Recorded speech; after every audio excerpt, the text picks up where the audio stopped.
के दौरान विवादों में फंसे रणबीर इलाहाबादिया को सुप्रीम कोर्ट से आज राहत तो मिली है, लेकिन कड़ी नसीहत भी मिली है और कड़ी फटकार भी मिली है। सुप्रीम कोर्ट ने इस सुनवाई का दायरा दरअसल बढ़ाते हुए ये साफ कर दिया है कि भले ही इस मामले की सुनवाई खत्म हो जाए, लेकिन ये सवाल हमेशा खड़ा रहेगा और इसके लिए सरकार से भी कहा है कि इसको लेकर एक मैकेनिज्म बनाए जिसमें कि तमाम सोशल मीडिया पर लोग अभिव्यक्ति की आज़ादी का हवाला दे करके और तमाम आपत्तिजनक बातें करते हैं, अश्लील बातें करते हैं और इस तरह से समाज में एक अजीब सी भावना पैदा होती है, लोगों के बीच सवाल खड़ा होता है। तो ऐसे सरकार को कहा है कि एक सख्त मैकेनिज्म बनाया जाए, लेकिन नसीहत सरकार को भी दी है कि ऐसे मैकेनिज्म बनाते समय कुछ ऐसा न बनाया जाए जिसकी वजह से ये एक सेंसरशिप की तरह लागू हो जाए। लेकिन सरकार और सॉलिसिटर जनरल से साफ तौर पे कहा है कि इसको लेकर जरूर सरकार सोचे और गंभीरता से सोचे। दूसरी तरफ रणबीर इलाहाबादिया की आज दलील ये थी कि पिछली सुनवाई के दौरान उनके जो प्रोग्राम था उस पर रोक लग गई थी, किसी भी प्रोग्राम में उनके शो करने पर रोक लगी थी, उस पर सुप्रीम कोर्ट ने छूट दी है, क्योंकि उनके वकील अभिनव चंद्रचूड़ ने यह दलील दी कि उनका ये कमाई का जरिया है, ये पेशा है और उनका जो अपना शो है उस पर कभी कोई विवाद नहीं रहा है। इसलिए रणबीर इलाहाबादिया का जो शो है, रणबीर शो, उसको जारी रखने की सुप्रीम कोर्ट ने इजाज़त दे दी है। और साथ में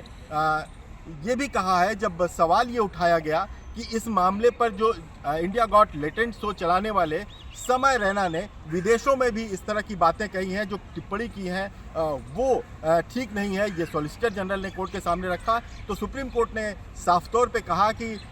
हम अपने कानून को जानते हैं, हम अपने दायरे को जानते हैं और हम ये अपील करते हैं कि नैतिकता का पूरा ध्यान रखा जाए और जो भी शो किया जाए उसमें पूरी तरह से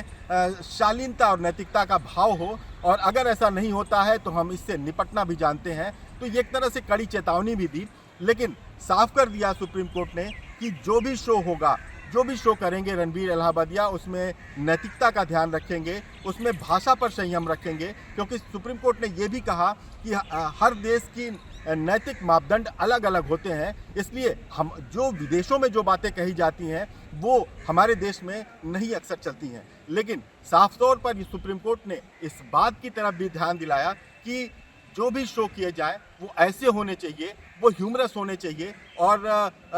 उसको पूरा परिवार देख सके, लोग देख सके, उसमें हास्य का भाव हो। यहाँ तक कि सॉलिसिटर जनरल ने यह भी कहा कि बहुत से ऐसे हास्य कलाकार इस देश में हैं जो लगातार सरकार की आलोचना करते हैं, लेकिन उनकी भाषा और उनकी शैली ऐसी होती है कि वो एक तरह से लोगों को इंटरटेन करते हैं और इसमें किसी को कोई समस्या भी नहीं होती। लेकिन जो अश्लील भाषा को परोसते हैं, जो लोग अश्लील भाषा को सामने रखते हैं और वो अपने रीच बढ़ाने की कोशिश करते हैं, उन लोगों के लिए सुप्रीम कोर्ट ने एक साफ चेतावनी दे दी है कि सरकार को इस पर मैकेनिज्म बनाने को कह दिया है और ये भी साफ संकेत दे दिया है कि अब ये नहीं चलेगा कि रीच बढ़ाने के नाम पर और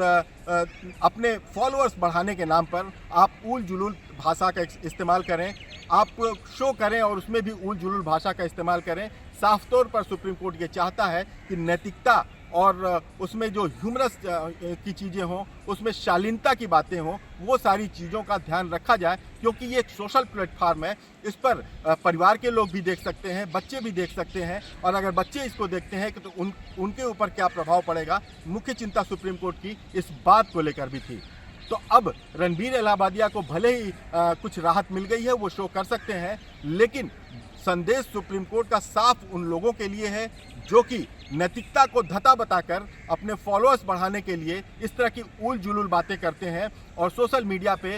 एक जो गंदी सामग्री होती है उसको रखते हैं और इस बात का हवाला देते हैं कि इस देश में हमारे आर्टिकल 19 का हमें अधिकार मिला है और हमें अभिव्यक्ति की स्वतंत्रता की आज़ादी है, लेकिन अब ऐसा नहीं चलने वाला।